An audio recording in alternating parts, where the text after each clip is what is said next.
لله رب العالمين والعاقبة للمتقين والصلاة والسلام على سيد الأنبياء والمرسلين وعلى آله وأصحابه أجمعين أما بعد فأعوذ بالله من الشيطان الرجيم بسم اللہ الرحمن الرحیم قل هو اللہ احد اللہ الصمد لم یلد ولم یولد ولم یکن له کفوا احد آمنت باللہ صدق اللہ العظیم وبلغنا رسولہ النبی الکریم الامین ونحن علی ذلک من الشاہدین والشاکرین والحمد للہ رب العالمین ان اللہ وملائکتہ یصلون علی النبی یا ایہا الذین آمنوا صلوا علیہ وسلموا تسلیما اللہم صلی علی سیدنا و مولانا محمد معدن الجود والکرم وآلہ وصحبہ وبارک وسلم سبحانک لا علم لنا الا ما علمتنا انک انت العلیم الحکیم۔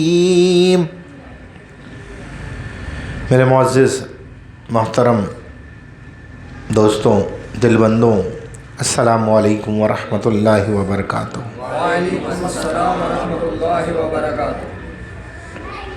آج میں نے ارادہ کیا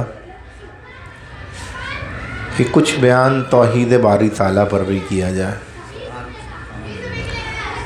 کیونکہ ابتدا اسلام ہی توحید سے ہوتی ہے، اور یہ توحید آج سے نہیں، 1400 سال سے نہیں، یہ توحید اس وقت سے ہے جب سے رب نے اپنے آپ کو ظاہر کیا۔ اللہ رب العزت نے جب اپنے آپ کو ظاہر کرنے کا ارادہ کیا، یہ توحید تب سے ہی ہے۔ تو اسی سلسلے میں آپ کے سامنے سورہ اخلاص کی تلاوت کی میں نے۔ کیا ہے اس کا ترجمہ؟ اے حبیب فرما دیجیے آپ وہ اللہ احد یعنی یکتا واحد ہے، یکتا ہے، اور اللہ صمد ہے، نہ اس نے کسی کو جنا اور نہ وہ جنا گیا، اور نہ ہی اس کا کوئی ہمسر یعنی برابری کرنے والا ہے۔ تو ساری کی ساری توحید اس کے اندر ہے۔ اگر کوئی سمجھنے والا سمجھ سکے،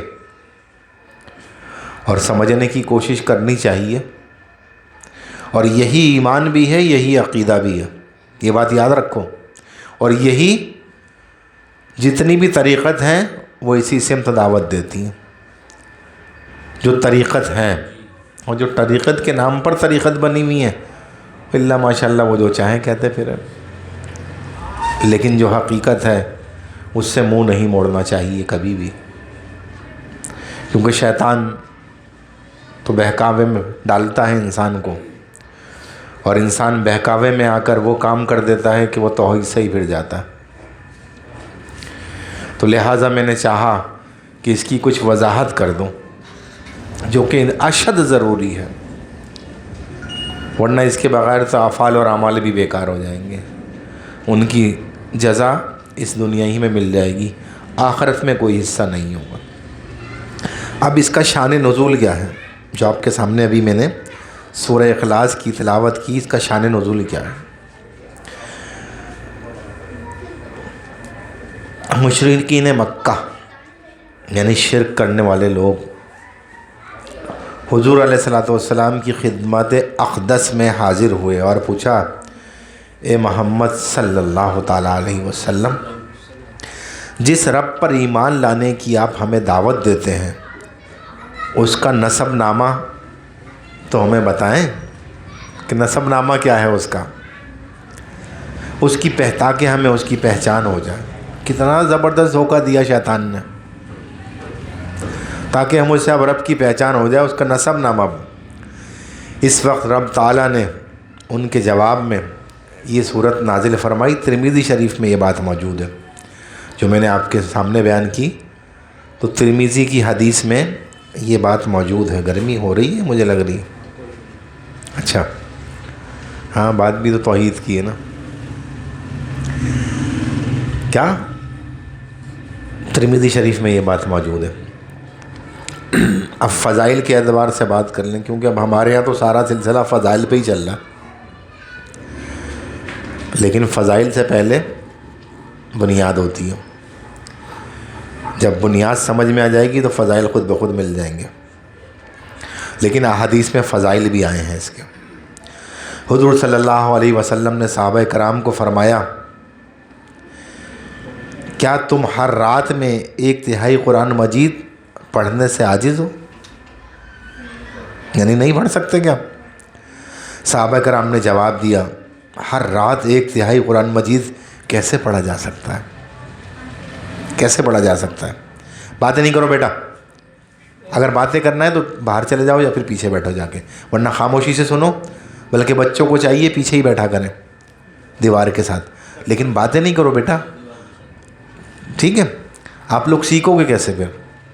جب اس پر توجہ دو گے، ٹھیک ہے؟ اچھا، اچھے بچے ہیں، پیارے پیارے بچے ہیں یہ، اور جو بچے کہنا مانتے ہیں وہ بہت ہی پیارے ہوتے ہیں، بڑوں کا ادب کرتے ہیں اور ان کی بات سنتے ہیں، ٹھیک ہے؟ تو فرمایا، یا رسول اللہ یہ تو ممکن نہیں ہے، مقصد کیسے ہو سکتا ہے؟ حضور نے فرمایا، قل هو اللہ احد اللہ الصمد لم یلد ولم یولد ولم یکن لہ کفوا احد۔ اس کا ثواب میں 1/3 قرآن پڑھنے کے برابر ہے۔ ثواب میں قرآن پڑھنے کی فضیلت اپنی جگہ ہے، اب پتہ چلے آدمی قرآن چھوڑ کر صرف یہی شروع کر دے۔ پڑھنا چاہیے، سرکار نے فرمایا آسان ہے، لیکن قرآن کا پڑھنا بھی لازمی ہے ترتیب کے ساتھ۔ یہ حدیث مسلم شریف کی ہے، مسلم شریف میں یہ حدیث رقم ہے۔ ایک شخص نے عرض کیا، یا رسول اللہ مجھے تو اس صورت یعنی سورہ اخلاص سے محبت ہے، قل هو اللہ احد سے۔ حضور نے فرمایا، اس کی محبت تجھے جنت میں لے جائے گی۔ اب محبت کیا ہوتی ہے؟ یہ بھی ترمذی شریف کی حدیث ہے۔ محبت کیا ہوتی ہے یہ پتہ ہے؟ جب آدمی کسی چیز سے محبت کر لیتا ہے تو اس کی ہر چیز ویسے ہی لگتی ہے جیسی وہ ہوتی ہے، اس سے ہٹ کے نہیں جاتا۔ تو اگر محبت ہے تو پھر سورہ اخلاص سے ہٹ کر نہیں جائے گا آدمی کہیں، یہ ہے مراد، تو پھر وہ جنت میں لے کے جائے گی۔ لیکن اگر خالی زبان سے ایسے ہی کیے چلے جا رہے ہیں اور باقی سارے معاملات دوسرے کیے چلے جا رہے ہیں تو پھر وہ معاملہ یہاں نہیں ہے۔ سمجھ رہے ہیں بات؟ وہی بات ہے نا کہ ایک ایک چیز کو سمجھنا پڑے گا۔ کہاں مجھے محبت ہے؟ ہاں اگر تمہیں محبت ہے حقیقی محبت تو ظاہر ہے تم اس کے خلاف ذرا سے بھی نہیں جاؤ گے۔ جب اس کے خلاف ذرا سے بھی نہیں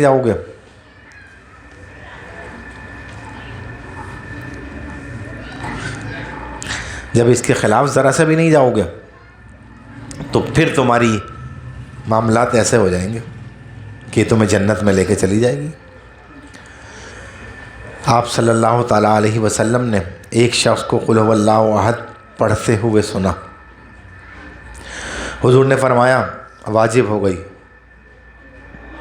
عرض کیا گیا، ایک صحابی ہیں سعید بن مسیب، وہ سرکار کے ساتھ تھے، انہوں نے عرض کیا، یا رسول اللہ صلی اللہ علیہ وسلم کیا واجب ہو گئی؟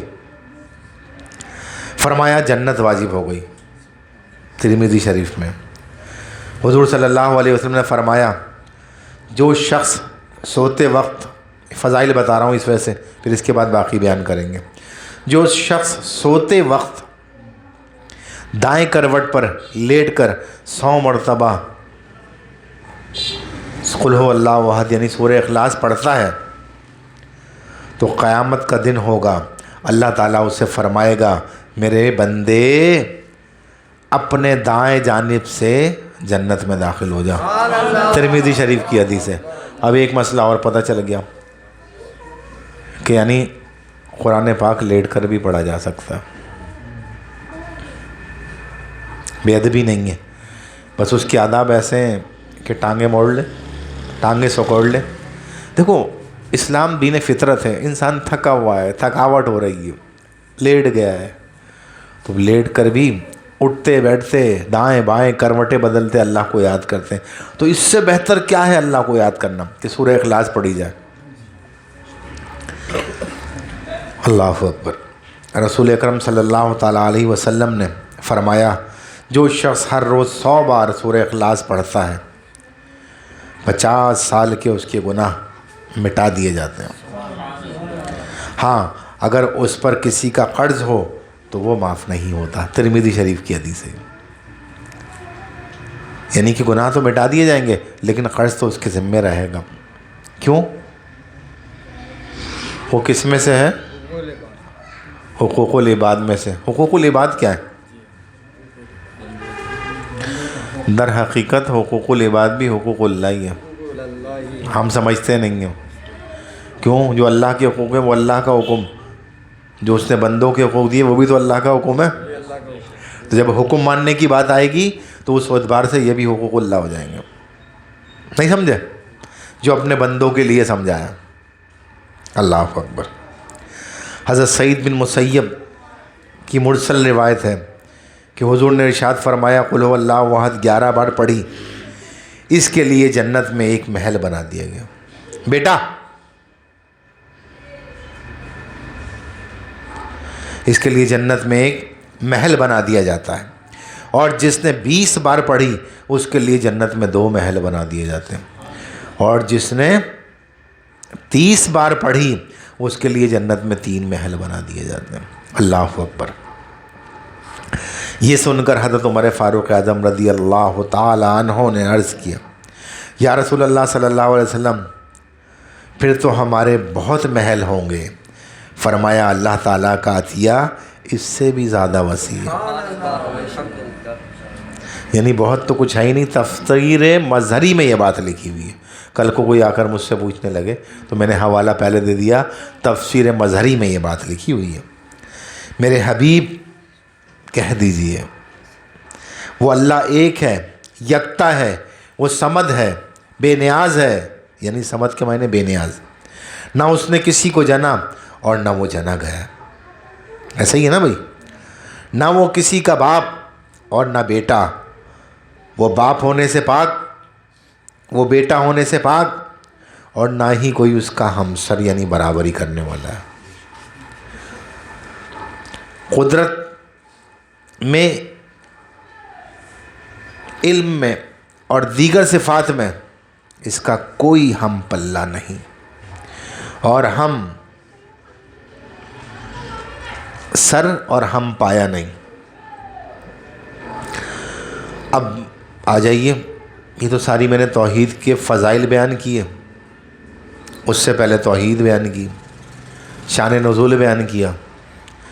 اب آئیے تولتے ہیں کہ باقی دیگر مذاہب جو کہتے ہیں ہم درست ہیں، ہم صحیح ہیں، کیا وہ اس پر پورا اترتے ہیں؟ دیکھیں نا آج کا انسان جو ہے وہ کہتا ہے کیا ہوا یار، وہ بھی تو اللہ کو مانتے ہیں. دھڑ سے کہہ دیتا ہے کھٹ سے کیا ہوا. لیکن کیسے مانتے ہیں؟ اس کرائٹیریا سے، اس پیمانے سے ناپتے ہیں جس پیمانے سے اسلام نے ناپنے کا، اللہ رب العزت نے ناپنے کا حکم دیا ہے، جس پیمانے سے حضرت آدم علیہ السلام نے ناپا، جس پیمانے سے نوح علیہ السلام نے ناپا، جس پیمانے سے دیگر انبیاء کرام نے، ابراہیم خلیل اللہ نے، اسماعیل ذبیح اللہ نے، موسیٰ کلیم اللہ نے، عیسیٰ روح اللہ نے، اور محمد مصطفیٰ رسول اللہ نے صلی اللہ علیہ وسلم. اس پیمانے سے ناپتے ہیں کیا؟ یہ نہیں ناپتے. اس کی پہچان ہو جائے گی. یہیں سے آپ کو واضح فرق نظر آ جائے گا کہ وہ بے توحیدی ہیں یا توحیدی ہیں. یعنی اللہ پر ویسا ایمان رکھتے ہیں یقین جیسا رکھنے کا حق ہے, یا اس سے ہٹ کر ہے؟ جب اس سے ہٹ کر ہے تو پھر صحیح کیسے ہو سکتے ہیں؟ اس کا کرائٹیریا تو موجود ہے. آدم علیہ السلام سے لے کر یوں حوالہ دے رہا ہوں کہ بنی نوع انسان کی تشکیل یعنی پیدائش, ولادت, وہیں سے سلسلہ شروع ہوا ہے, بڑھنا وہیں سے شروع ہوئے. تو میں بات کر رہا تھا توحید اسلام کا بنیادی عقیدہ ہے, فرسٹ اسٹیپ ہے اسلام میں داخل ہونے کا. اللہ اکبر. تمام انبیاء کرام کم و بیش 1,24,000 کا سبق لوگوں کو ذہن نشین کراتے رہنے کا یاد رکھنا چاہیے. ہر نبی نے آ کر یہی پیغام دیا, یہی سبق دیا. اب اگر عیسائی ہیں, یہودی ہیں, مجوسی ہیں, مشرک ہیں, تو یہ سب رائٹ پر نہیں ہے, درست نہیں ہے ان کے عقائد جس اعتبار سے ہونے چاہیے. سرکار مدینہ صلی اللہ علیہ وسلم نے بھی توحید کا درس دیا اور دیتے رہے. توحید کا ڈنکا بجاتے رہے, توحید کا پرچار کرتے رہے, توحید کا اعلان کرتے رہے. مکے کے لوگوں نے جب یہ سنا کہ آپ صلی اللہ علیہ وسلم فرماتے ہیں کہ اللہ تعالیٰ ایک ہے, اللہ تعالیٰ ایک ہے, تو وہ کیا ہو گئے؟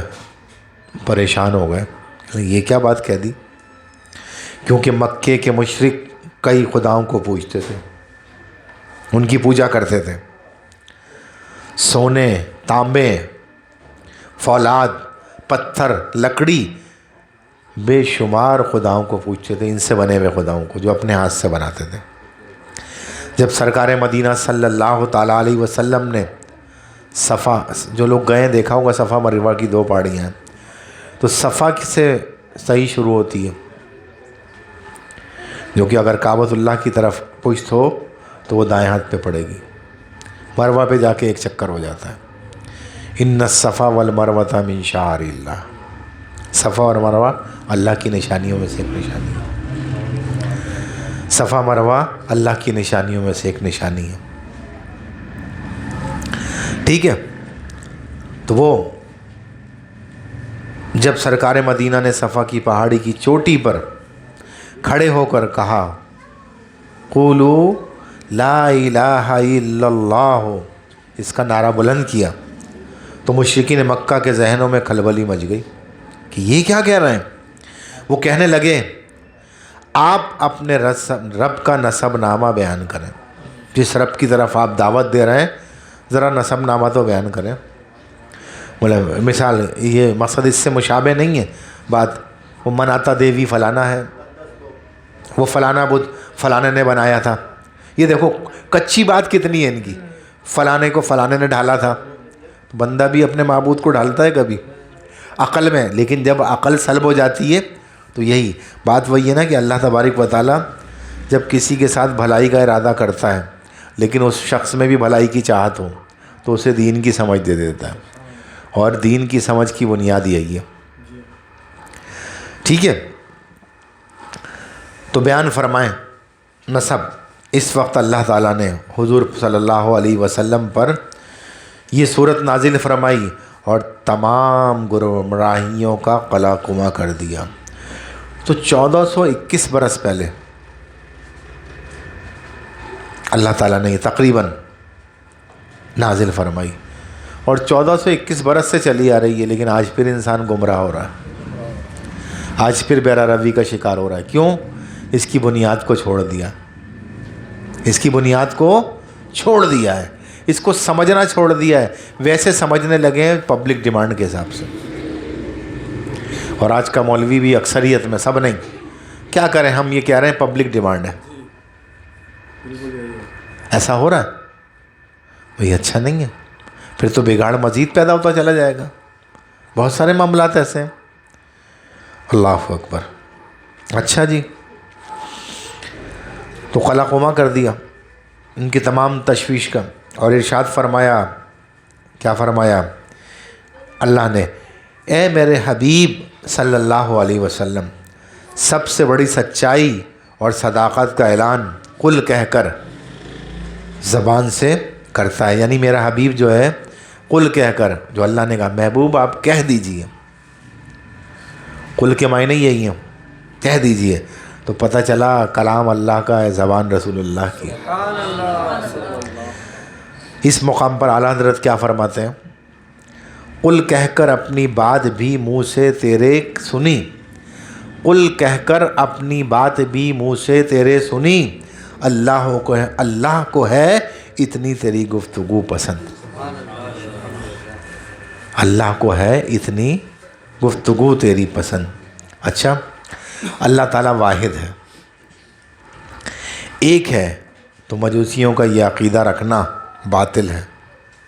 کیونکہ مجوسی کہتے ہیں نا ہمارا فیصلہ جو ہے وہ حشر والے دن اللہ کر دے گا.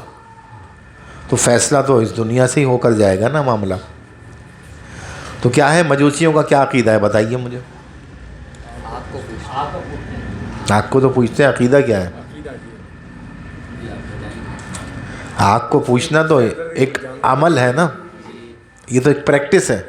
وہ آگ نہیں جلائے گی اسی لیے پوچھتے ہیں، یہ ان کا عقیدہ. اصل میں ان کا عقیدہ یہ ہے کہ دو خدا ہیں. سن لو میری بات غور سے، ان کا عقیدہ یہ ہے کہ دو خدا ہیں، ایک خیر کا خالق ہے اور ایک شر کا خالق ہے. تو وہ جو خیر کا خالق ہے وہ یزدہ ہے اس کا نام، اور جو شر کا خالق ہے اس کا نام ارمن ہے. تو جب دنیا میں امن و امان ہوتا ہے تو یزدہ کی حکومت ہوتی ہے. سنیں میری بات غور سے. اور جب معاملات خراب ہوتے ہیں دنیا میں تو پھر ارمن کی حکومت ہوتی ہے. لیکن بنیادی بات یہ ہے خدا کا کام، خدا ہمیشہ غالب رہتا ہے، اس کا کام مغلوب ہونا ہی نہیں ہے. اگر یزدہ کی حکومت ہے وہ غالب ہے اور ارمن مغلوب ہو گیا، مثال دے کر سمجھا رہا ہوں، تو پھر وہ خدا کہاں رہا. اور اگر یزدہ کا غلبہ، اس کا ارمن کا غلبہ ہو گیا اور یزدہ مغلوب ہو گیا تو پھر یزدہ کہاں خدا رہا.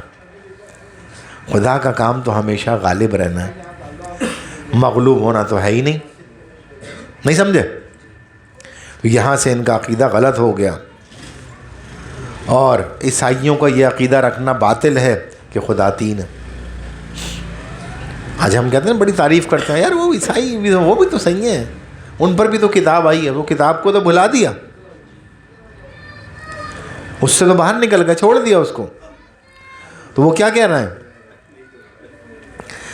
کہ تین خدا ہیں، ایک معاذ اللہ ایک اللہ تعالیٰ، دوسرے حضرت عیسیٰ علیہ السلام، اور تیسرے یہ بتاؤ مجھے حضرت مریم. تینوں کو اس میں گردانتے ہیں. اور مشرکین مکہ کا بتوں کو اللہ تعالیٰ کا شریک ماننا، کہ یعنی بت جو ہیں معاذ اللہ اللہ کے مددگار ہیں، ثم معاذ اللہ کے مددگار ہیں. اللہ اکبر. اور مستحق عبادت ماننا بھی باطل ہے. کسی کو بھی اللہ کے علاوہ، یہ بات میری غور سے سن لو، اللہ تبارک و تعالیٰ کے علاوہ کسی کو بھی مستحق عبادت ماننا، چاہے وہ کوئی فرشتہ ہو، چاہے وہ کوئی نبی ہو، یہ ماننا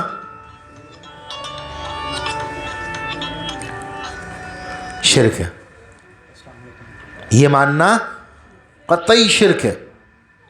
نہیں سمجھے میری بات. صرف مستحق عبادت اگر کوئی ذات ہے تو وہ اللہ رب العزت کی ہے، اور ہر نبی نے یہی پیغام دیا ہے، ہر نبی نے یہی پیغام دیا ہے. اور